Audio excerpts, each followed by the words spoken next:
네, 우리 조합원 여러분 반갑습니다. 오늘 교육을 진행하게 될 전국교육공무직본부 교육국장 김민철이라고 합니다. 오늘 여러분들과 함께 나눠볼 이야기는 여기 화면에 보이시는 대로 노동조합과 관련된 이야기입니다.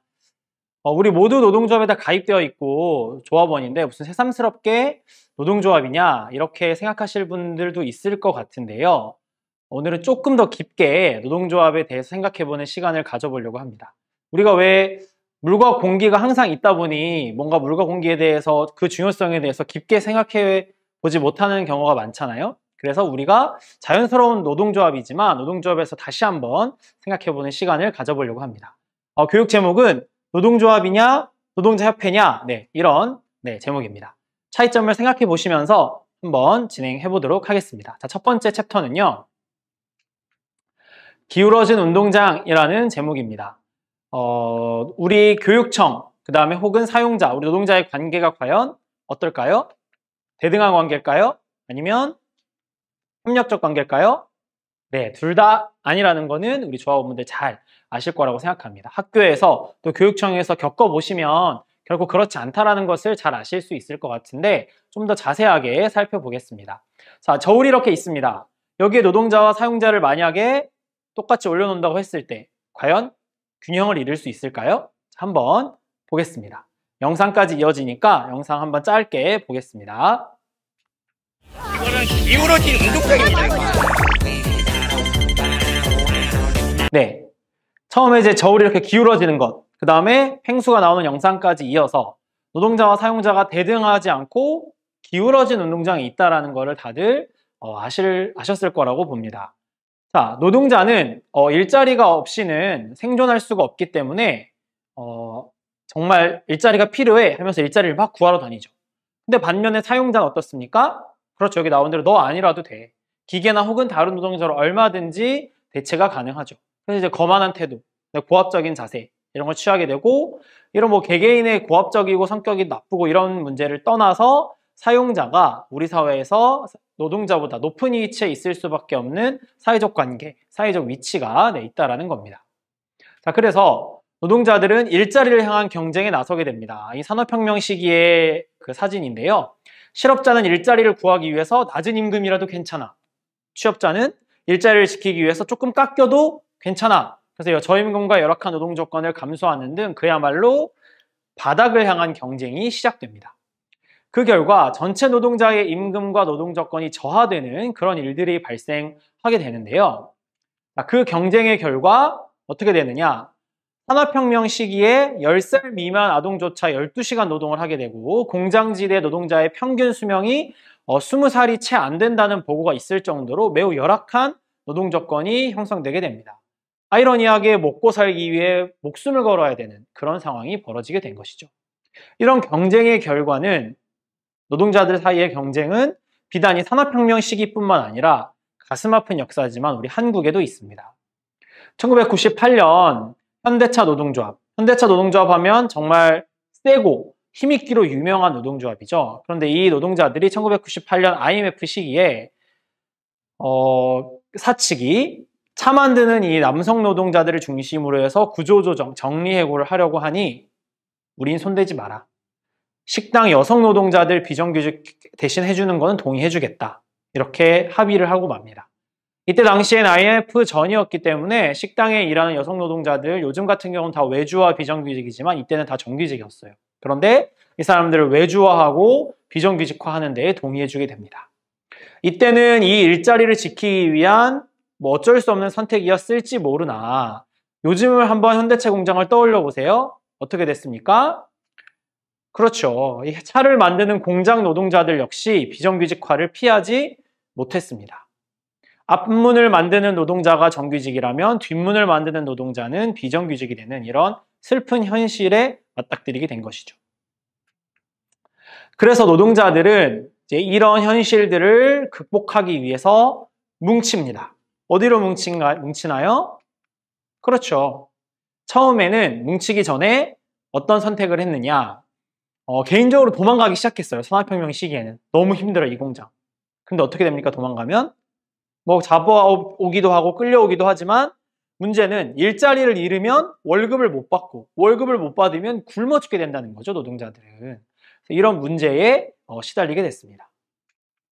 그러니까 이것도 아닌가 보다 하면서 우리의 일자리를 빼앗는, 우리 사람의 일자리를 대체하는 기계를 부수자 하면서 교과서에 러다이트 운동이라고 나오는데 이 기계 파괴 운동을 벌입니다. 그런데 기계 파괴 운동 또한 한계를 지니게 됩니다. 어떤 한계가 있습니까? 물론 이제 부수면 기물 파손 이런 걸로 잡혀가기도 하지만 이건 역시 기계를 부수니 공장이 문을 닫게 되고 공장이 문을 닫으면 일자리가 없어지니까 아이러니하게 또 노동자들이 역시 먹고 살 기회가 없어지는 겁니다. 그래서 노동자들이 여러분들이 지금 알고 있는 모여야겠다. 뭘로 모여야 되겠다? 노동조합으로 모여야 되겠다 하면서 집단적, 사회적으로 파업을 하고 집회를 하고 결과적으로 노동 3권을 쟁취해서 노동조합을 만들고 교섭을 하고 투쟁을 하는 이런 과정들을 만들어 나가게 됐습니다. 그런데 다들 아시다시피 이 파업을 하고 집회를 하고 노동조합을 만드는 것이 사실은 불법이었는데 우리 선배 노동자들의 무려 100년 넘는 투쟁을 통해서 지금과 같은 합법화 시대가 되었죠. 무튼 이런 식으로 이제 노동자들은 경쟁을 피하고 우리가 함께 잘 사는 세상을 만들어 보자 이러면서 뭉치기 시작합니다. 그것이 바로 노동조합이라고 할 수 있겠죠. 생존을 위한 경쟁을 멈추고 권리를 위해 단결한 조직이 바로 노동조합입니다. 다들 여러분들이 가입하셨다시피 소중한 그런 단체, 소중한 조직이죠. 자, 그런데 여기서 이제 좀 더 우리가 깊게 생각을 해볼 수 있습니다. 뭉치긴 뭉치는데 우리가 어떻게 뭉치느냐 그것이 문제입니다. 자, 위에 사진을 보시면 각양각색의 색깔들이 있죠. 이렇게 우리 노동자들뿐만 아니라 사람들은 다 다양하고 각양각색이기 마련인데 이 각양각색의 노동자들이 어떻게 뭉치느냐 그것이 문제인데 하나 보겠습니다. 다들 아시다시피 노동조합은 바로 쪽수죠. 사람이 많이 모여야 힘도 강해지고 힘이 강해야 원하는 것을 제대로 쟁취할 수 있습니다. 그래서 우리 노동조합은 보통 직종과 지역을 넘어서 만들기 마련입니다. 어떤 특정 직종만의 노동조합 혹은 특정 지역만의 노동조합은 큰 힘을 발휘하기가 쉽지 않죠. 그래서 여기 화면에 보이시는 대로 사람들이 이렇게 다양하게 바글바글 모일 수 있는 형태의 노동조합을 추구하게 됩니다. 그래서 이런 거를 우리가 간단하게 좀 어려울 수 있지만 산별노조 혹은 초기업 노조라고 합니다. 산별노조는 산업별 노조의 줄임말인데요. 말 그대로 비슷한 산업에 있는 노동자들이 다 같이 뭉친다 이런 말입니다.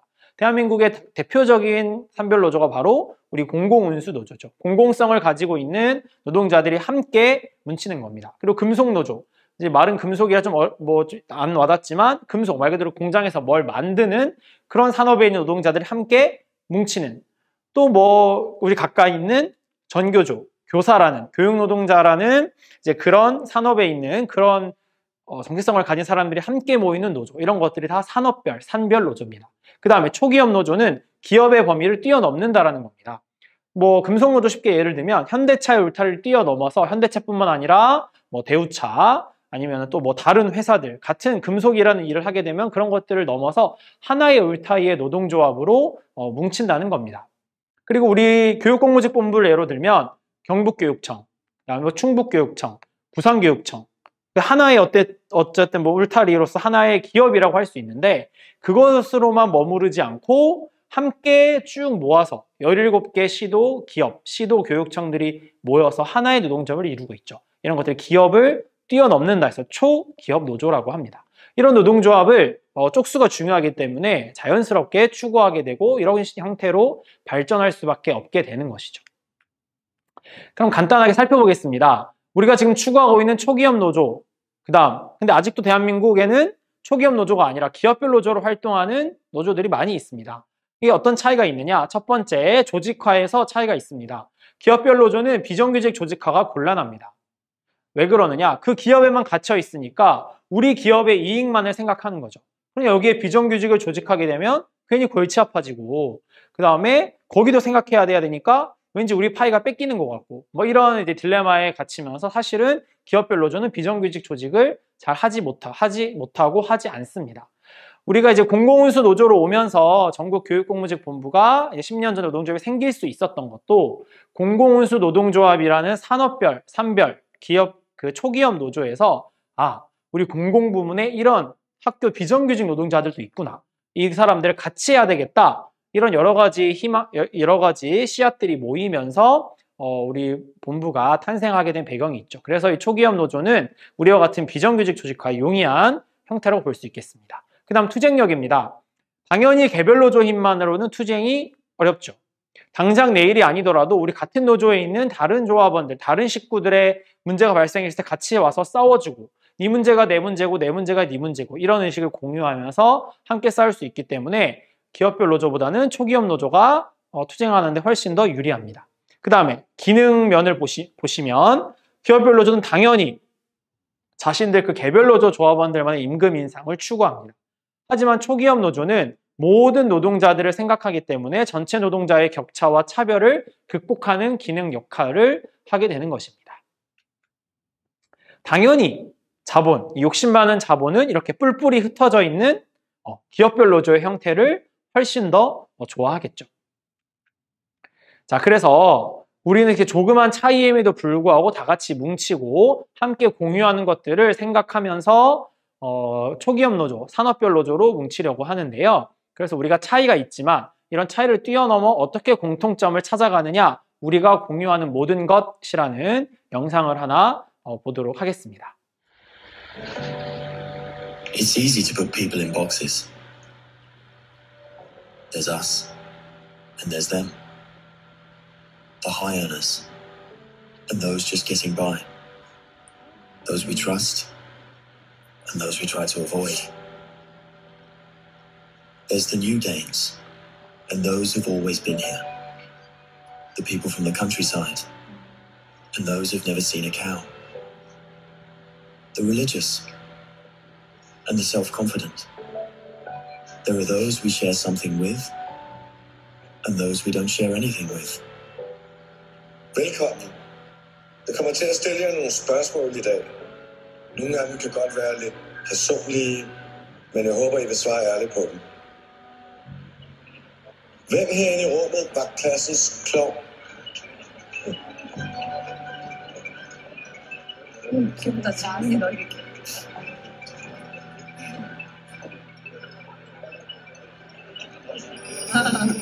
오, 갑자기 막 섞인다. 다들 표정이 밝아지고 있어. Hvem er bonusforældre?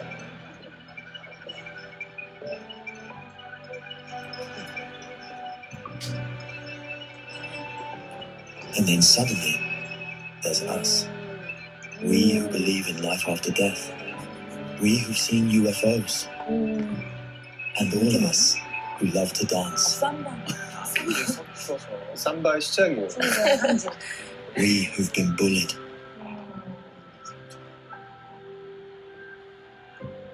And we who've bullied others.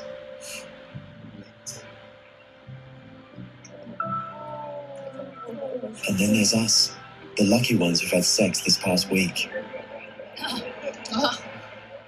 We who are broken-hearted. We who are madly in love. We who feel lonely.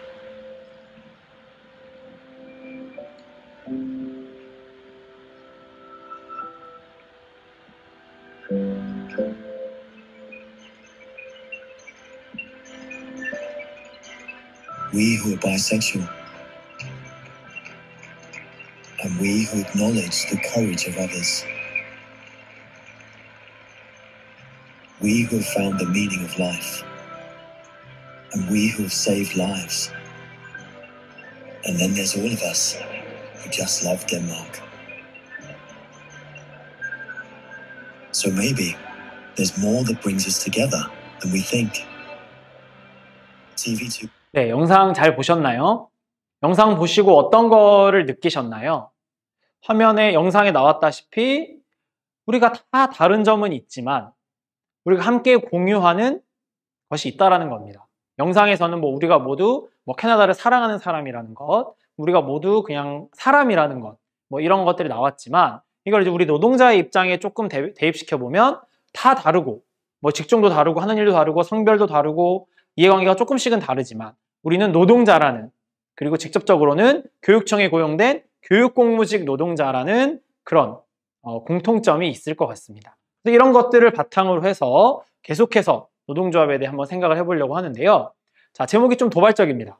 노동조합이 뭔데? 왜 노동조합만? 자, 무슨 말일까요? 한번 보겠습니다. 자, 노동조합에는 여러분들이 모르셨을 수도 있지만 아주 많은 권한들이 있습니다. 첫 번째, 과반수 이상으로 조직된 노동조합의 대표가 있으면 그 대표에게 취업규칙을 개정할 수 있는 권한이 있습니다. 또한 현장이 안전하고 다치지 않고 노동환경이 유지되도록 하는 산업안전보건위원회라는 법적 단체가 있는데요. 이거의 대표 역시 과반수 이상으로 조직된 노동조합이 있으면 그 대표가 산업안전보건위원회 대표를 맡도록 되어 있습니다. 그리고 노사협의회라는 것이 있는데요. 노동조합이 없는 곳에는 노사협의회에서 다양한 것들을 의결하고 결정하도록 되어 있는데 역시 과반수 이상으로 조직된 노동조합의 대표가 있으면 그 대표의 결정, 노동조합의 결정이 노사협의회의 결정과 같은 위치를 갖게 됩니다. 자, 노동조합이 뭔데 이런 막강한 권한을 노동조합에게 주는 걸까요?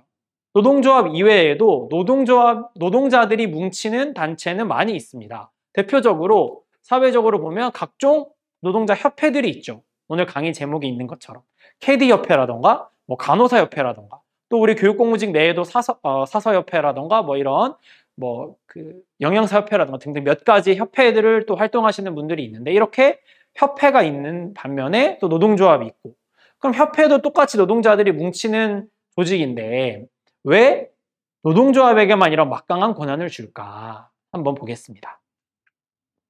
만약에 노동조합이 집단이기주의적이고 자기밖에 모르고 무식한 존재라면 이런 권한을 법적으로 줄까요? 아니겠죠. 노동조합은 사회 전체에 유익한 영향을 미치기 때문에 노동조합에 이런 권한을 법적으로 부여하고 있는 겁니다. 자, 노동조합의 법적 정의를 한번 살펴보겠습니다. 근로자가 주체가 되어 자주적으로 단결하여 근로조건의 유지, 개선, 기타 근로자의 경제적, 사회적 지위의 향상을 도모함을 목적으로 조직하는 단체라는 정의를 법적인 정의입니다. 가지고 있습니다. 여기서 우리가 주목해야 될 것은 바로 사회적이라는 단어입니다. 경제적 지위 향상은 알겠어요. 임금 인상하고 여러 가지 수당 올리고 수당 신설하고 이런 처우 개선을 하는 것을 경제적 지위라고 할 수 있을 텐데 사회적 지위라는 것은 어떤 걸까요? 그렇죠. 아주 쉽게 우리가 요즘에 중점적으로 추구하고 있는 교육공무직 법제화 이런 것이 사회적 지위 향상이라고 할 수 있습니다. 단순히 우리 임금 올리고 그다음에 처우 개선을 하는 것을 넘어서서 우리가 사회적으로 어떤 지위를 갖고 있느냐 우리가 사회적으로 중요한 역할을 담당하는 것 이런 것들을 인식시키는 사회적 지위 향상을 도모하는 것도 역시 노동조합의 역할이고 노동조합이 하는 일이라는 겁니다. 자, 그래서 경제적 지위를 향상하는 것은 어떻게 보면 단기적으로 가능할 수 있어요. 한 해 한 해 임금교섭을 하니까요. 그걸 통해서 아주 적을 때도 있고 좀 많을 때도 있지만 어쨌든 경제적 지위가 향상됩니다. 그런데 이것은 내 직종, 내 지역만으로도 가능합니다. 어떻게 보면 이것이 더 쉬울 때도 있죠. 우리 직종만 올려주세요. 내 지역만 올려주세요. 이것은 단기적으로 가능할 수도 있습니다. 하지만 정말 근본적으로 우리 교육공무직 노동자들이 차별받고 서름받는 이유 학교에서 공무원보다 덜 중요한 역할하고 공무원의 보조하는 역할, 그 다음에 교사를 보조하는 역할을 한다라고 사회적 지위가 자리 잡혀 있기 때문에 사실 여러 차별과 서름이 따라오는 거 아니겠습니까? 이거를 바꿔내기 위해서는 교육공무직 법제화를 포함한 사회적 지위가 향상돼야 되는데 이것은 한두 해 만에 가능한 것은 아니죠. 장기적으로 추구해야 될 목표입니다. 그래서 이런 근본적인 문제, 장기적인 문제를 해결하는 것은 결코 모든 직종, 모든 지역이 모여야만 되지 내 직종, 내 지역만 모여서는 불가능한 것입니다. 그래서 이것이 바로 협회와 노동조합의 결정적인 차이 중에 하나일 수 있겠죠. 자, 여러분들 이 중에 가장 마음에 드는 우리 교육공무직본부 성과 어떤 것들이 있으신가요? 교육감 직고용, 근속수당 신설 및 인상, 교육공무직 명칭, 정기상여금 신설 및 인상, 명절휴가비 신설 및 인상. 여기 신설이라는 단어가 몇 가지 있는데 노동조합 이제 가입하신 지 얼마 안 되신 분들은 신설? 나 올 때부터 있었는데 생각할 수도 있겠지만 아주 예전 10년 전에 교육공무직본부가 생기던 때에는 이런 것들이 하나도 없었습니다. 다 교육공무직본부가 요구하고 투쟁하면서 만들어낸 거기 때문에 신설이라고 쓴 건데요. 아무튼 어떤 게 가장 마음에 드시나요?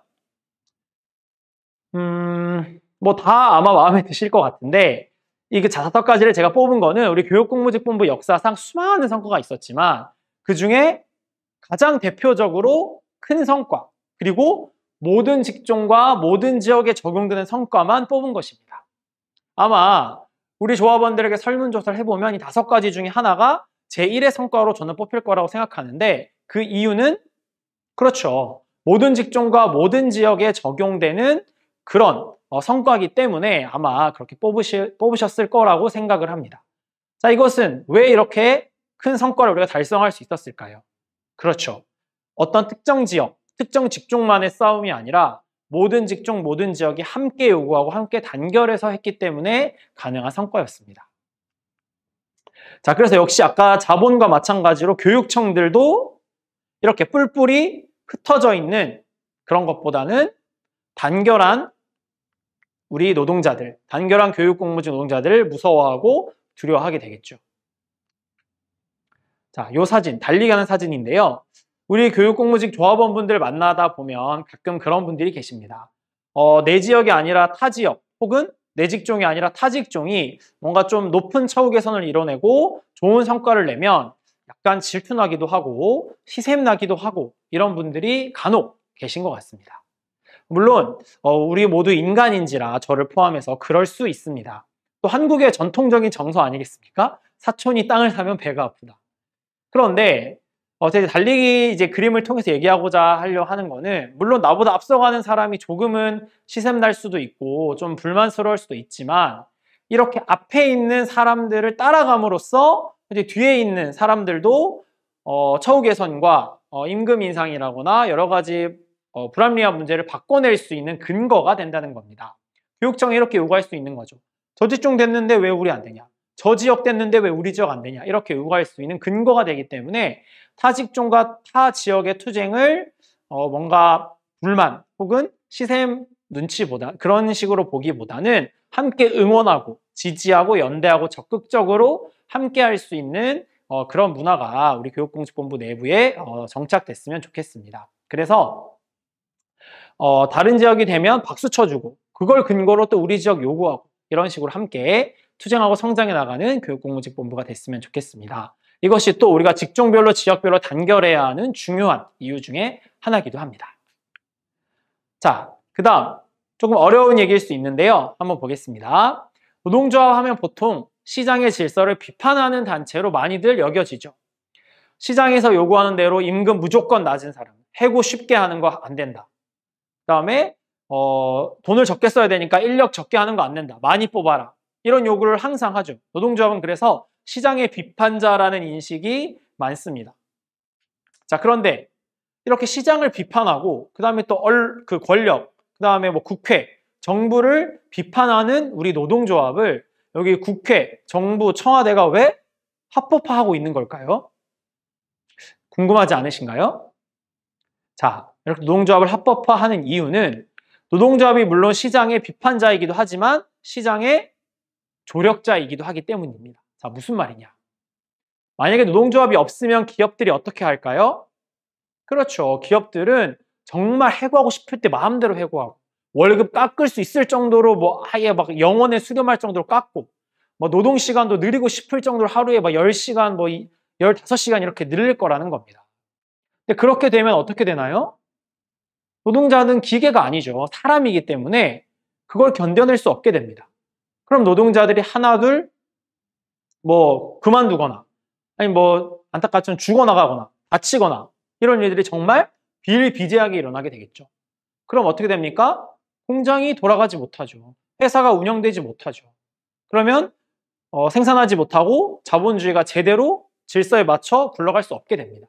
그래서 어떻게 보면 아까 앞서 봤던 청와대, 정부, 국회 이런 국가기관들이 노동조합을 합법화해 준 이유는 이 기업의 무한한 욕심에 대항해서 적정한 수준에서 현재 이 자본주의 사회를 유지할 수 있도록 해라. 노동조합이 그래서 합법화 해주겠다. 이렇게 하는 겁니다. 그래서 결코 우리 노동자들의 뭐 인권을 위해서, 노동자들의 권리를 위해서 노동조합을 합법화해 줬다기보다는 너무 기업들이 뺏어가면 안 되니 적정한 수준에서 관리하기 위해서 자본주의 질서를 유지하기 위해 시장의 조력자 역할을 노동조합에 맡기기 위해 노동조합을 합법화해 준 겁니다. 그런데 이런 시장의 조력제 역할 당연히 필요하죠. 임금 올리고 적정한 수준에서 기업이 너무 착취하지 못하도록 관리하는 게 필요합니다. 그런데 아까 말했다시피 비판자 역할도 노동조합에게 있는데 이 중에 너무 시장의 조력자 역할이 계속해서 강조가 된다면 어떻게 될까요?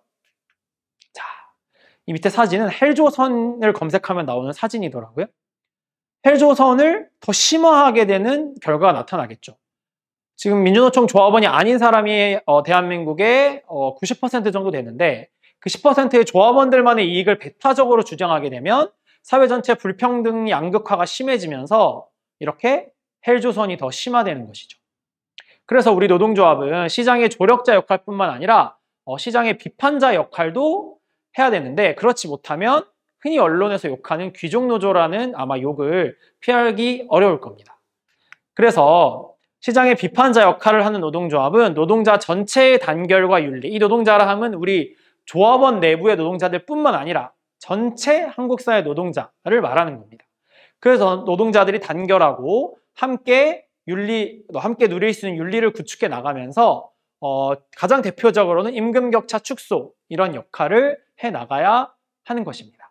여기 밑에 그림 한번 보시면 가운데 그림 먼저 보시면 펜스에 가려가지고 키가 작은 사람은 겨우 보거나 아니면 아예 못 보거나 이런 사람이 있죠. 그래서 이렇게 겨우 보거나 못 보는 사람을 위해서 이제 왼쪽으로 보시면은 아예 펜스를 낮춰서 모두가 잘 경기를 볼 수 있도록 하거나 아니면 그렇죠. 밑에 이제 그 나무 박스를 둬서 함께 우리가 비슷한 위치에서 볼 수 있도록 하거나 이런 역할을 바로 우리 즉 가운데가 아니라 양 옆에 왼쪽 오른쪽의 그림의 역할을 하는 것이 바로 우리 노동조합의 시장의 비판자 역할이라고 할 수 있겠습니다. 이런 것들을 적극적으로 노동조합이 조력자 역할뿐만 아니라 해 나가야 한다는 말씀을 드리겠습니다. 자, 노동조합이냐 노동자 협회냐 이런 문제는 근로자냐 노동자냐 문제에서도 고스란히 드러날 수 있습니다.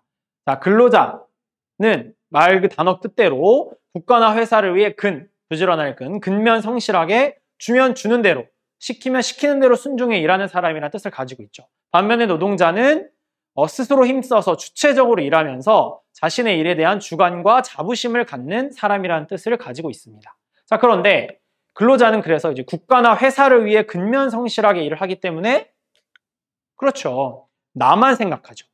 내 옆 동료 몫을 뺏어서라도 내 임금을 올리면 좋겠다. 이렇게 생각하는 사람이 근로자일 수 있는 거고요. 반대로 노동자는 스스로 주체적으로 일하면서 자신의 일에 대한 주관과 자부심을 갖고 있죠. 자, 그러면 내 일에 대한 자부심도 있으면 당연히 내 옆 동료도 비슷한 동일한 자부심을 갖고 있겠구나 라면서 내 옆 동료를 존중하고 존경할 수 있는 거죠. 함께 생각할 수 있는 거죠. 그래서 노동자들은 우리를 생각합니다.